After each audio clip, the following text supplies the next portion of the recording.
Bapa yang baik, Allah yang di surga, terima kasih Tuhan. Pada sore hari ini kami kembali mau mendengarkan firman Tuhan mengenai satu topik tentang dirham atau koin yang hilang. Kami tahu Tuhan bahwa ada banyak sekali mutiara yang tersembunyi yang akan kami pelajari pada malam hari ini. Biarlah setiap perkataan firman Tuhan dapat menjadi kekuatan dalam hidup kami, agar kami pun boleh semakin mengerti akan panggilan kehidupan kami, dan kami boleh mengikuti apa yang Tuhan perintahkan dalam kehidupan kami. Berkati perangkat elektronik yang kami pergunakan dan juga jaringan, agar semuanya boleh mendukung untuk kemajuan pekerjaan Tuhan, terutama pada malam hari ini, agar firman ini boleh tersampaikan dengan baik. Dalam nama Yesus kami berdoa. Amin. Teman-teman sekalian, kita akan belajar satu topik mengenai dirham atau koin yang hilang ya. Nah, jadi sebenarnya kalau kita membaca satu perikop atau buku Perjanjian Baru tentang banyak sekali parable atau perumpamaan-perumpamaan Tuhan Yesus tentang kata hilang ya. Yang pertama itu ada domba yang hilang, anak yang hilang. Lalu kemudian saat ini kita akan belajar tentang koin yang hilang ya. Nah, jadi kalau kita buka Alkitab kita itu di dalam Lukas 15 ayat 8 sampai 10.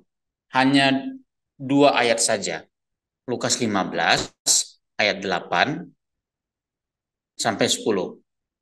Bagi teman-teman yang sudah menemukan ayatnya, boleh ketik amin di kolom chat kita ya. Saya akan bacakan Lukas 15 ayat 8 sampai 10. Ayat 8, atau perempuan manakah yang mempunyai 10 dirham, dan jika ia kehilangan satu di antaranya, tidak menyalakan pelita, dan menyapu rumah serta mencarinya dengan cermat, sampai ia menemukannya. Ayat yang ke-9, dan kalau ia telah menemukannya, ia memanggil sahabat-sahabat dan tetangga-tetangganya, serta berkata, bersukacitalah bersama-sama dengan aku, sebab dirhamku yang hilang itu telah kutemukan. Ayat 10, aku berkata kepadamu, demikian juga akan ada sukacita pada malaikat-malaikat Allah karena satu orang berdosa yang bertobat. Kalau kita membaca perikop ini, kalau kita pakai bahasa kerennya anak muda zaman sekarang itu, seperti ini ya, kok lebay sekali ya, hanya menemukan satu koin saja, dia memanggil sahabat-sahabatnya, di ayat yang ke-9 ya, memanggil sahabat-sahabatnya, tetangganya, dan bersuka cita. Dia menemukan, hey teman-teman, guys, aku menemukan saya punya koin satu yang hilang. Coba ada nggak di antara kita yang kehilangan 500 perak koin sampai manggil satu RT atau kecamatan untuk potong kambing atau potong ayam? Enggak toh? Nah, tetapi inilah mutiara yang Yesus mau ajarkan kepada kita melalui perumpamaan ini ya. Jadi kita lihat dulu nih histori atau background kenapa sih si wanita ini atau perempuan ini dia sangat bersuka cita ya. Oke. Sebenarnya isi perumpamaan ini cukup sederhana. Oke, yang pertama, ada seorang perempuan yang memiliki 10 keping uang perak ya. Ingat ya teman-temannya 10 keping. Nah, jadi kalau misalnya di zaman dahulu itu satu keping itu sama dengan nilainya 1 dinar. Nah, jadi satu dinar itu ketika saya research di Bible Commentary ataupun di para tulisan-tulisan scholar Alkitab, itu mereka katakan satu perak itu 1 dinar. Nah, 1 dinar itu adalah harga dari buruh pada zaman itu. Jadi kalau mereka bekerja, mungkin di kebun anggur atau mereka bekerja sebagai pelayan atau mereka bekerja orang dulu 2000 tahun yang lalu, mereka punya upah itu satu hari sama dengan 1 dinar, teman-teman. Nah, jadi perempuan ini memiliki 10 dinar, ya kan? Berarti dia ya anggaplah dia seorang pekerja kasar. Pekerja kasar itu kan mohon maaf, berarti dia tidak memiliki harta yang berlimpah, dia tidak mempunyai uang yang banyak, ya kan? Dan itu ada penghasilan dia selama 10 hari.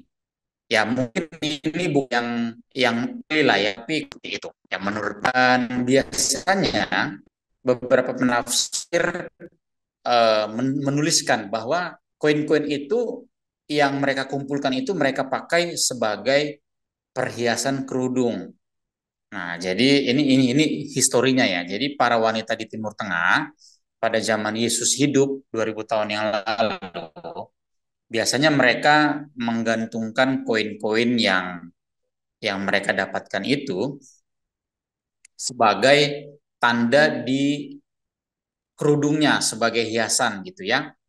Nah, jadi ketika saya juga doing searching di Google, ada salah satu suku di Timur Tengah sampai sekarang ya, ada wanita-wanita mereka itu nama sukunya kaum Badui Timur Tengah ya. Mereka itu melubangi uang koin atau uang perak, uang emas, dan mereka menjahitnya di kerudung mereka gitu loh. Jadi ditempel.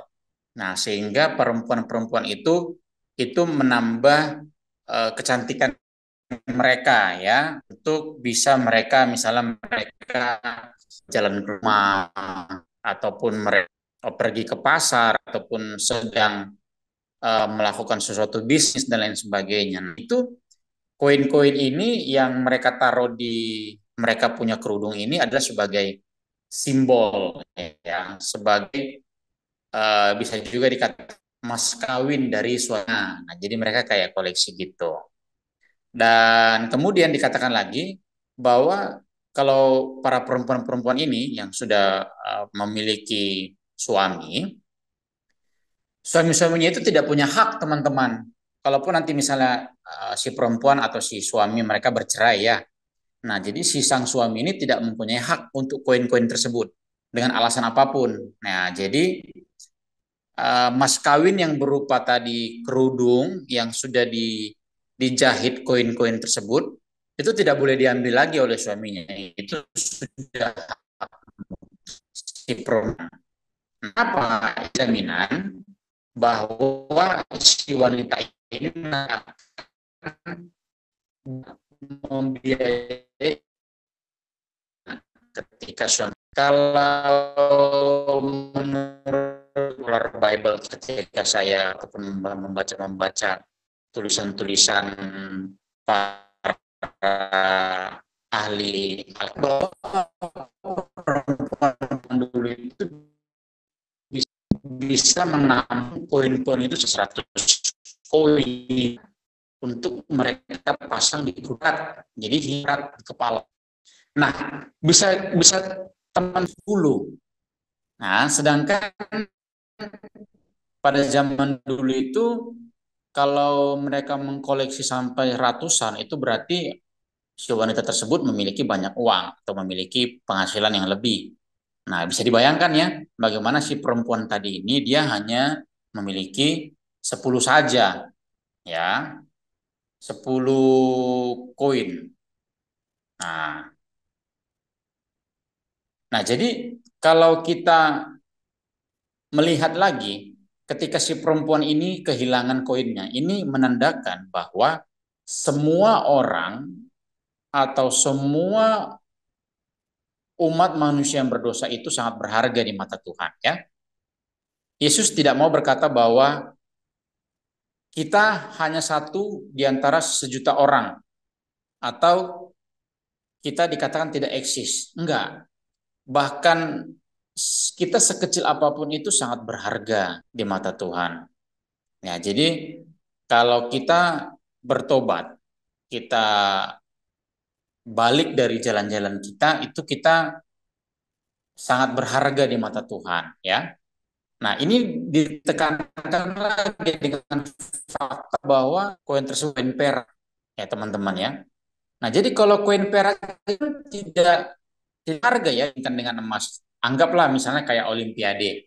Olimpiade itu kan yang paling bergengsi itu adalah medali emas ya, medali emas. Lalu kemudian kedua perak, yang ketiga perunggu. Nah, tapi ini dikatakan koin perak. Koin perak itu tidak cukup mahal, tidak lebih mahal daripada emas gitu. Jadi dia sangat murah harganya gitu. Dan kalau kita lihat lagi flashback history, jadi kalau kita membaca Alkitab itu, kita nggak boleh buru-buru teman-teman. Jadi kalau saran saya kalau membaca Alkitab itu nggak apa-apa, kita satu hari mungkin kita baca satu ayat saja, tapi kita paham. Jangan kita membaca suatu perikop gas hajar hajar hajar gas gitu kan, tapi nggak ada yang kita pahami. Kita bangga misalnya satu hari sudah lima perikop, tapi ketika kita renungkan nggak ada yang kita dapat. Nah, jadi kalau saya pribadi ya lebih senang membaca satu ayat atau dua ayat paling banyak, tapi saya renungi dan saya cari referensi gitu. Jadi kayak bagaimana ya historinya cerita ini, apa yang terjadi di masa lalu sehingga Yesus menceritakan perumpamaan ini. Nah, jadi saya banyak membaca literatur buku gitu. Nah, jadi kalau kita lihat ya teman-teman ya, jadi rumah-rumah di daerah Palestina dulu di zaman Yesus itu ya di Timur Tengah ini kan Yesus ini kan waktu dia hidup mengembara di dunia ini kan dia di Timur Tengah ya, bukan di Depok atau bukan di Jakarta ya, ini di Timur Tengah di daerah Palestina. Nah, jadi rumah-rumah zaman dulu itu terbuat dari lumpur, teman-teman. Lumpur kering, ya kan? Atau batu bata yang dicampur dengan lumpur dan itu dijadikan bangunan rumah. Nah, kemudian sebagian besar rumah-rumah pada zaman dulu itu tidak berjendela, jadi nggak ada ventilasi. Ya, jadi cahaya itu yang masuk hanya dari pintu saja. Nah, bisa dibayangkan ya, coba kita sekarang imajinasikan rumah kalau kita lihatlah dari YouTube atau film-film Tuhan Yesus lah yang pernah kita tonton. Rumah-rumah mereka itu kan kotak-kotak begitu ya, kotak simple gitu, kotak. Terus mungkin ya jendelanya satu dua atau tidak ada jendela sama sekali, hanya satu pintu. Nah, kira-kira begitulah gambarannya. Jadi kalau dikatakan kondisi siang hari pun rumah itu gelap. Jadi kalau kita mau beraktivitas di dalam rumah tersebut, kita harus menyalakan pelita. Ya, tidak ada dulu lampu senter handphone. Jadi harus harus pakai pelita. Nah, jadi ketika si perempuan ini dia kehilangan koinnya, justru dia harus menyalakan pelita. Ya, jadi pelita itu tidak dinyalakan pada malam hari, ya, tetapi siang hari juga. Nah, kemudian dikatakan lagi lebih lanjut teman-teman, lantai rumah pada zaman dulu itu biasanya itu lapisannya lumpur kering, sehingga cenderung menimbulkan banyak debu. Ya, jadi kalau sekarang kan ya mungkin rumah kita sudah banyak yang keramik atau marmer ya, lebih bagus lah. Kalau dulu itu dia campuran lumpur kering yang dikeringkan sehingga banyak debu. Ya mungkin satu dua kalau kita main ke kampung kita mungkin di Sumatera atau di Jawa, mungkin kita masih menemukan rumah yang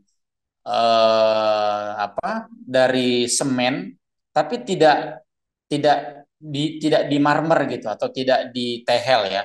Jadi dia kayak hanya sekedar diaci saja. Itu kan banyak debu ya. Jadi kalau kita misalnya benar ya sisa nih ya mungkin kalau pernah ke kampung melihat rumah-rumah yang begitu, itu kan banyak debu biasanya.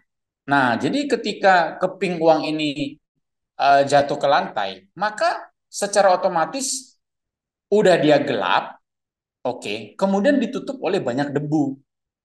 Nah, sehingga si perempuan ini kalau kita bayangkan ya, dia sedang mencari gelap-gelapan, dia nyalakan pelita, oke. Sehingga lantainya perlu dia sapu untuk mencari koin tersebut. Nah, kenapa harus disapu teman-teman? Dengan harapan ketika dia menyapu koinnya, itu akan terdengar suara, suara koin lah gitu ya. Sehingga dia bisa menemukan atau ada pantulan cahaya dari koin tersebut, ya. Nah, ketika dia menemukan koin tersebut, jadi dia mencari ya. Kita bisa bayangkan nih teman-teman, gelap-gelapan, hanya ada pelita. lalu dia menyapu pelan-pelan. Coba kita bayangkan ya, dia menyapu mungkin mulai dari bagian dapur, belakang, sampai ke depan dia sapu pelan-pelan. Ya mungkin let's say bisa saja dia mungkin setengah jam, anggaplah setengah jam atau 1 jam dia mencari dengan pelan-pelan toh. Nah, kalau kita perhatikan ya, mohon maaf, kok kayak konyol sekali ya. Kenapa sih satu koin saja kok berharga banget gitu loh? Ya kan? Mungkin saat-saat ini bagi kita atau orang kaya zaman dulu ya satu koin hilang ya no problem lah gitu kan. Nah, jadi kalau ada seorang teman saya waktu itu eh, waktu pulang dari Kanada, dia dia cerita ternyata di Kanada itu orang sangat senang menyimpan uang koin, teman-teman. Di saku celana. Jadi kebiasaan orang-orang Kanada itu kan mereka suka makanan junk food ya kan, kayak McDonald, KFC. Jadi banyak koin di saku mereka. Jadi kalau mereka mau beli junk food kayak Pizza Hut ataupun apa namanya burger ataupun KFC, mereka pakai koin biasanya kan. Ya uang 50 sen, 1 dolar, 2 dolar dan lain sebagainya. Dan itu kata teman saya yang di Kanada, sering sekali dia menemukan orang itu banyak koin berjatuh gitu di jalan. Ya mungkin kalau kalau kita sekarang nggak terlalu sering ya melihat orang koin terjatuh ya. Sekarang udah ada kiris ya nggak? Udah ada kiris, udah ada transfer apa e-money, m-banking dan lain sebagainya. Jadi tidak terlalu sering kita megang uang koin. Saya pun secara pribadi tidak terlalu sering megang uang koin. Ada saya punya celengan kecil, ya kalau saya punya koin-koin parkiran, ya saya masukkan biasanya di celengan tersebut. Dan itu biasanya kalau udah tanggal-tanggal tua, nah itu dibuka lah celengannya, ya kan? Nah tanggal tua itu beli beli minyak makan dan lain sebagainya. Itu kita biasanya kita ambil uangnya. Nah itu perlu juga tuh teman-teman. Jadi kalau ada koin-koin jangan jangan dibuang. Itu namanya koin tetap uang. Kalau koin 100 perak dikali 100 koin, nah lumayan juga toh untuk kita beli minyak makan atau dan lain sebagainya. Nah, jadi kalau kita mengacu kepada ayat di atas, koin itu sangat berharga ya. Ya, dia sangat menyadari adanya koin yang hilang. Ya, ketika ia berhasil menemukannya kembali, hatinya sangat bersuka cita. Koin ini sangat berarti bagi perempuan miskin ini. Sementara mungkin bagi orang kebanyakan zaman itu nggak ada artinya. Aplikasinya apa teman-teman yang kita bisa ambil? Artinya bahwa setiap jiwa itu sangat berharga bagi Tuhan. Jadi Tuhan itu tidak tidak melihat seberapa kaya kita, seberapa banyak saldo di rekening kita enggak, tapi Tuhan itu sangat mengapresiasi satu jiwa saja yang berdosa kemudian bertobat menyerahkan dirinya, itu satu surga itu bersuka cita gitu untuk menyambut. Nah, jadi inilah yang menjadi karakter Allah, teman-teman ya. Ini yang saya mau highlight. Jadi ini adalah kisah kasih Allah yang sesungguhnya. Ini adalah karakter Allah. Jadi kalau ada film-film di Disney ataupun cerita-cerita di luar yang menyatakan bahwa Allah itu kejam, Allah itu tidak tidak kasih, Allah itu semena-mena. Enggak, teman-teman. Justru di sini menunjukkan bahwa Allah itu kasih adanya. Ya, dia mencari orang yang berdosa, dia mencari sampai ketemu, dan bahkan Tuhan itu menggerakkan hati seseorang untuk bisa kembali kepada Tuhan. Nah, kalau kalau kita berpikir ya, siapa sih saya ini ya?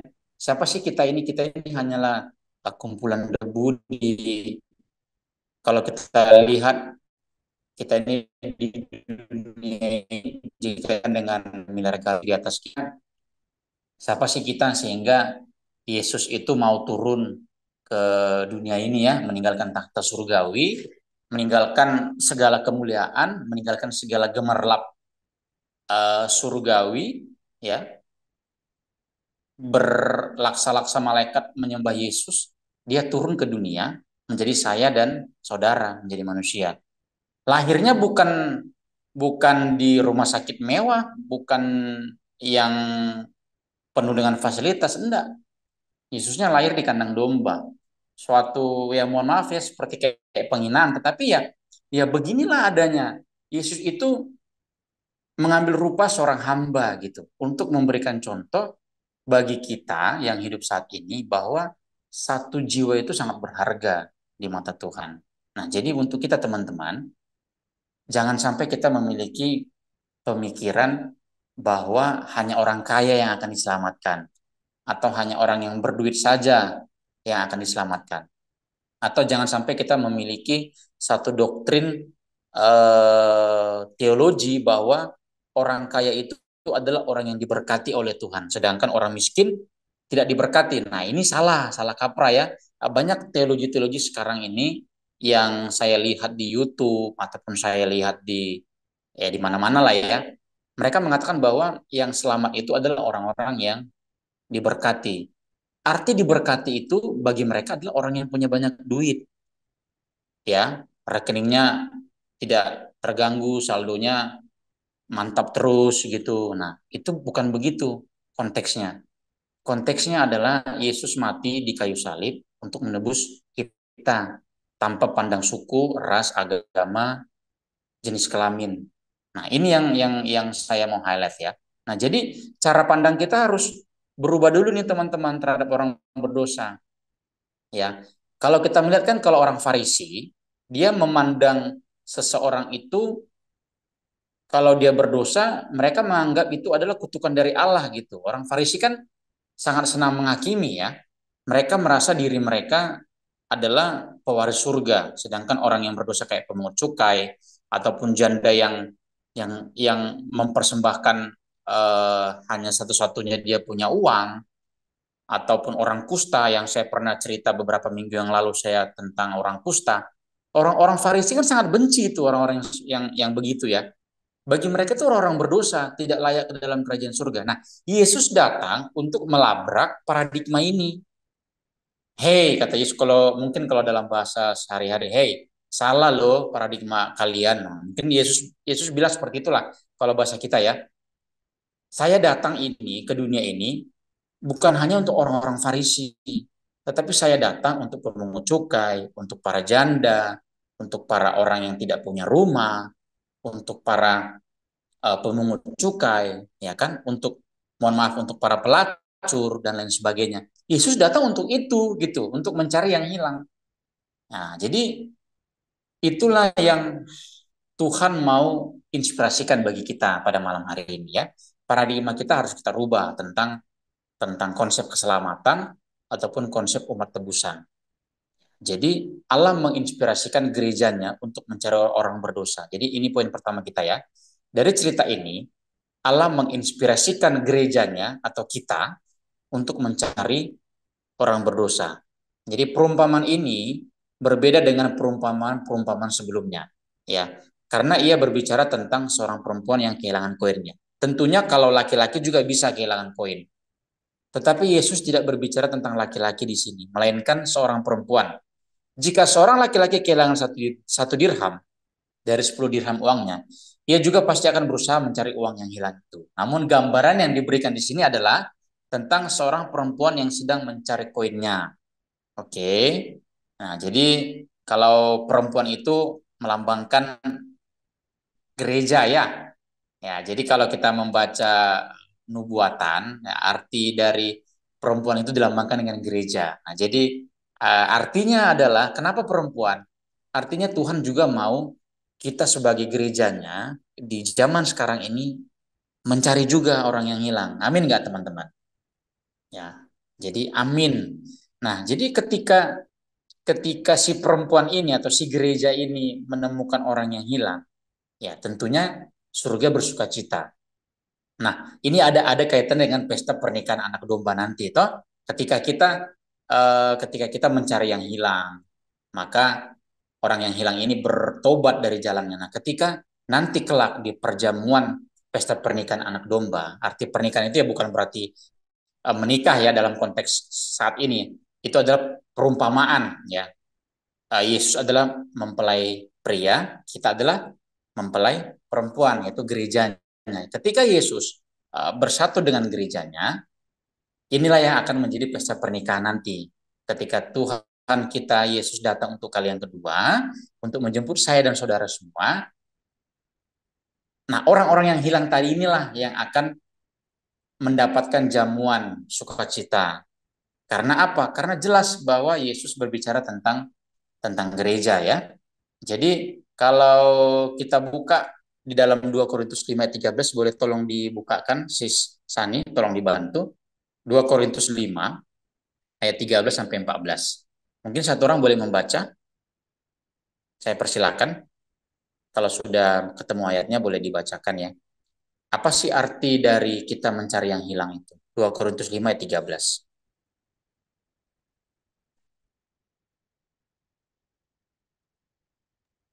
2 Korintus 5 ayat 13. Sebab jika kami tidak menguasai diri,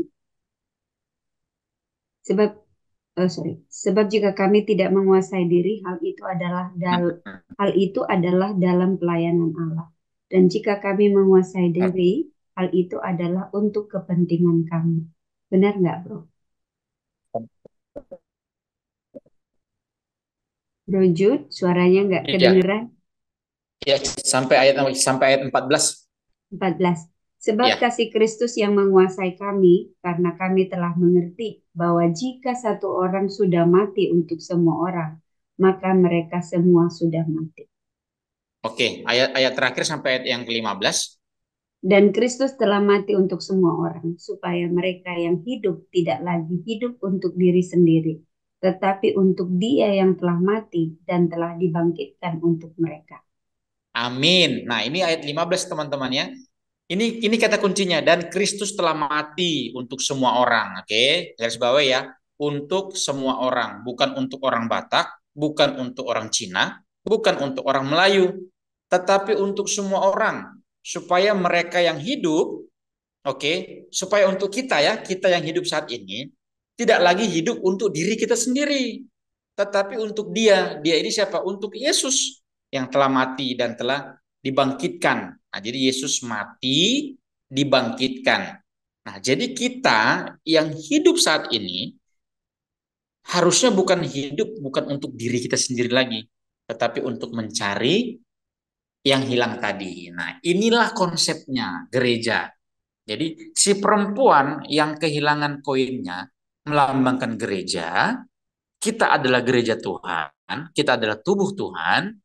Oke, karena Kristus sudah mati untuk gerejanya, karena Kristus sudah mati untuk Bro Yoram, karena Kristus sudah mati untuk Bro Jun, karena Kristus sudah mati untuk Bro Pascal, maka kita, saya, Bro Pascal, si Sani, Bro Yoram dan lain sebagainya, kita yang ada di sini, hidup bukan untuk diri kita sendiri, tetapi untuk mencari yang hilang tadi. Nah, luar biasa ya.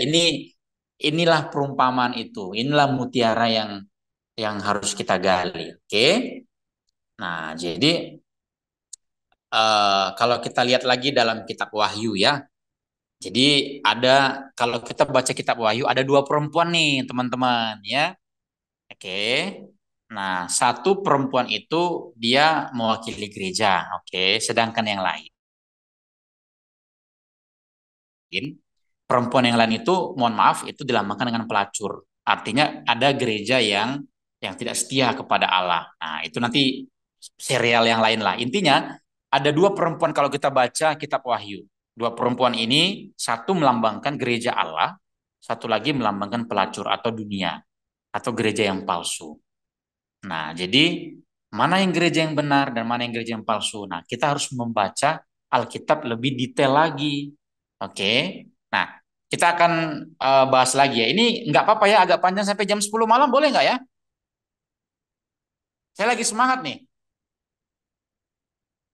Oke, 10 amin. Kalau kata Bro Nah, jam Yonggara, 9 ada ijazah berdoa. kalau kata Bro Yonggara tadi senyum-senyum dia bilang nggak apa-apa Bro Jun sampai jam 10. Oke, kita gas ya. Karena jarang-jarang saya bawa firman. Jadi saya mau kasih materi dulu. Ini lagi on fire nih. Nah, kita lihat dulu nih. Gereja menjalankan ada tiga hal dalam mencari mereka yang terhilang. Oke. Yang pertama, bagaimana caranya kita untuk mencari yang terhilang? Boleh boleh dicatat ya. Yang pertama kita harus memberitakan dan menghidupi firman Allah. Ya.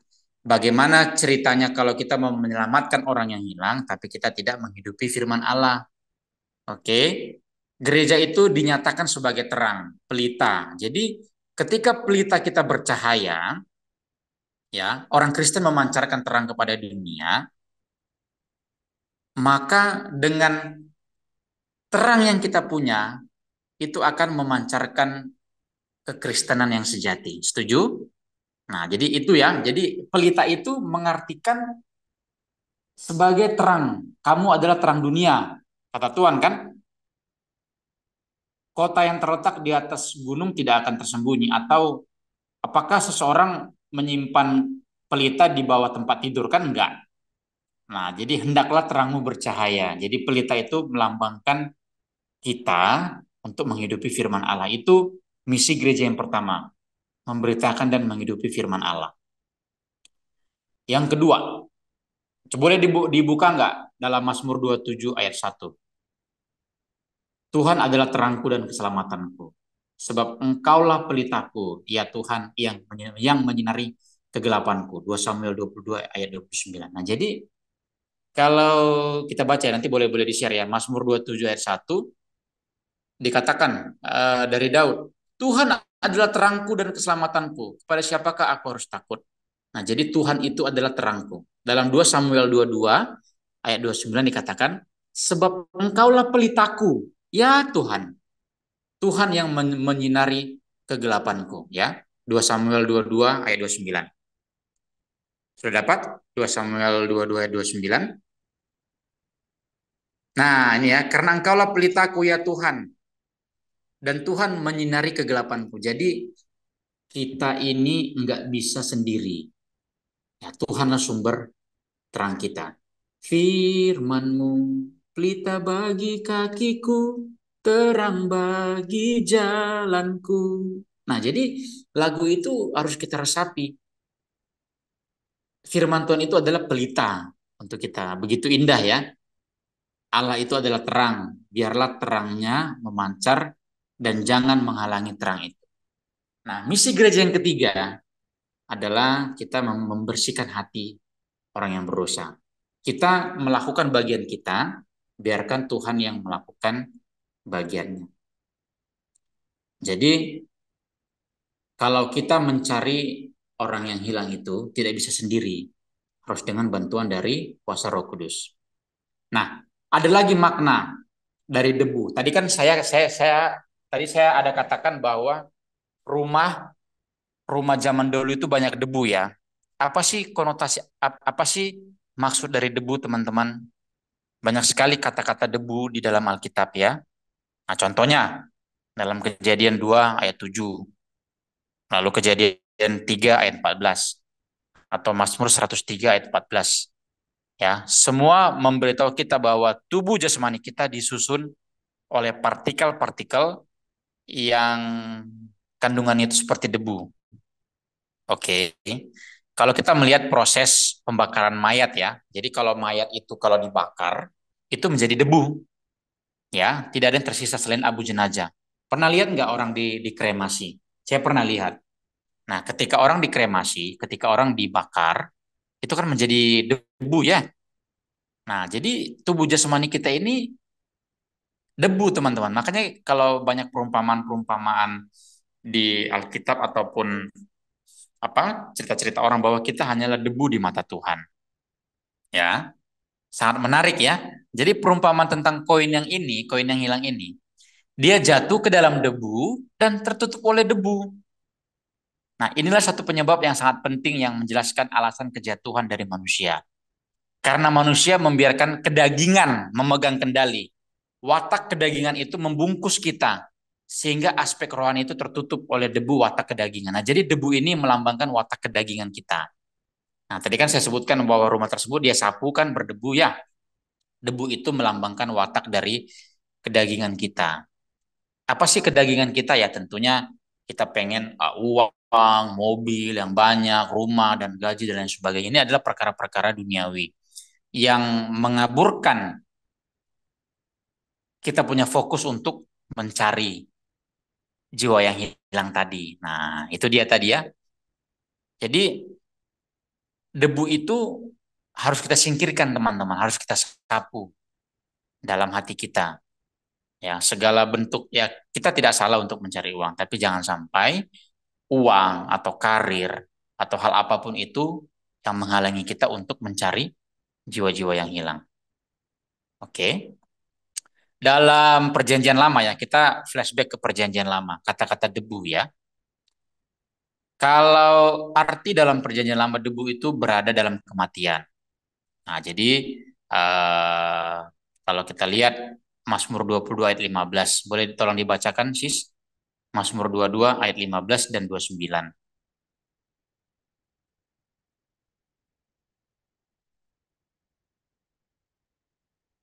Mazmur 22 ayat berapa, Bro? Sorry. Mazmur 22 ayat 15. Ayat 15. Seperti air aku tercurah dan segala tulangku terlepas dari sendi, hatiku menjadi seperti lilin, hancur luluh di dalam dadaku. Oke, ayat 29. Ayat 29. Sebab Tuhanlah yang mempunyai kerajaan, dialah yang memerintah atas bangsa-bangsa. Oke, terima kasih sis. Nah, jadi di sini di ayat yang ke-15 tadi dikatakan bahwa hancur dalam debu ya. Nah, kalau kita melihat bagaimana mencurahkan Raja Daud mencurahkan isi hatinya, mencurahkan kehidupannya itu seperti air yang tercurah ya. Kekuatanku hilang. Nah, dalam debu maut kau letakkan aku. Nah, jadi arti debu juga dicatat sebagai debu maut. Ya, kalau Paulus bilang dalam Efesus 2 ayat 1 dikatakan begini, mati karena pelanggaran-pelanggaran dan dosa-dosamu. Jadi sebenarnya ini kita udah mati teman-teman karena kita itu berdosa, ya. Tapi mati di sini bukan ya kita mati ya memang kita betul kita masih hidup, tapi konteksnya ini kita akan mati suatu hari nanti karena upah dosa adalah maut kan. Jadi kita akan mati, ya kita tinggal menunggu giliran. Kita akan beristirahat toh. Nah, jadi inilah debu itu melambangkan kedukaan, maut ya, penderitaan, hawa nafsu dan lain sebagainya. Nah, jadi banyak sekali ungkapan-ungkapan debu di dalam Alkitab ini yang berkonotasi negatif ya. Nah, sehingga ketika debu ini kita sapu dari hati kita, kita datang kepada Tuhan untuk memohon kebersihan secara jasmani, secara rohani ya. Jadi orang-orang miskin juga diangkat dari debu. Nah, banyak sekali lah. Nah, mungkin saya ada satu ayat ya, mungkin sebelum menutup. Orang miskin diangkatnya dari debu dan orang melarat dari abu. Mereka didudukkannya bersama para penguasa, bersama para bangsawan dari umatnya. Ia menganugerahkan anak-anak kepada istri yang mandul, menjadikan dia ibu yang berbahagia dan terhormat di rumahnya. Pujilah Tuhan. Jadi Tuhan kita pun mengangkat orang-orang miskin dari debu. Artinya apa? Artinya orang miskin pun memiliki hal yang berharga di mata Tuhan ya. Nah, jadi Tuhan itu mengangkat kita dari debu tanah, kita diciptakan dari debu tanah. Jadi kita pun akan kembali kepada debu tanah. Jadi yang mau saya lihat adalah jangan menjadi orang yang sombong. Tapi biarlah kita rendah hati di hadapan Tuhan bahwa kita hanyalah debu tanah. Kita ini nggak ada apa-apanya. Tapi jika kita bertobat, Allah akan mengubahkan kehidupan kita. Allah akan mendudukan kita nanti bersama-sama dengan Dia. Ketika Dia datang untuk kali yang kedua, debu dari diri kita sudah bersih. Ya Tuhan datang, kita diangkat dari debu. Kita makan bersama-sama dengan para pembesar. Kita makan bersama Raja Alam Semesta. Betapa indah ya. Jadi Alkitab itu sangat berkolerasi ya dari Kejadian sampai Wahyu itu kalau kita baca sangat sangat teliti itu luar biasa. Syair-syairnya, sajak-sajak itu semuanya berkesinambungan. Oke. Orang miskin diangkat dari debu. Jadi kalau kita pun nanti bertobat, kita diangkat dari debu, kita akan diangkat makan bersama-sama dengan para bangsawan atau kita makan dengan Tuhan di dalam kerajaan surga. Nah, jadi itulah firman yang saya bisa bagikan pada malam hari ini ya teman-teman ya. Jadi intinya adalah, sebelum saya tutup, intinya adalah bahwa kita dibebaskan dari debu maut. Ya, kejatuhan kita akibat dosa, tetapi Allah mengangkat kita. Ya, dalam Efesus 1 ayat 18, Ia mendudukan kita bersama dengan Kristus di surga. Oke, itulah tempat tertinggi nanti yang harus kita raih. Ya, raih bukan dengan kekuatan kita, tetapi dengan kasih karunia Tuhan. Kita berbuat baik sebaik-baik apapun, kita diselamatkan bukan karena perbuatan, tetapi kita diselamatkan hanya oleh karena kasih karunia Tuhan. Ya, jadi itulah renungan atau pelajaran kita pada malam hari ini. Biarlah renungan ini boleh menguatkan kita untuk kita lebih dekat kepada Tuhan. Kita adalah gerejanya, kita mencari yang hilang. Ingat, kita adalah debu tanah, kita harus rendah hati mencari pimpinan Tuhan agar kita diangkat dari debu tanah, diangkat menuju kemuliaan, dari kemuliaan menuju kepada kemuliaan yang sesungguhnya ketika nanti Yesus datang untuk kali yang kedua. Tuhan memberkati.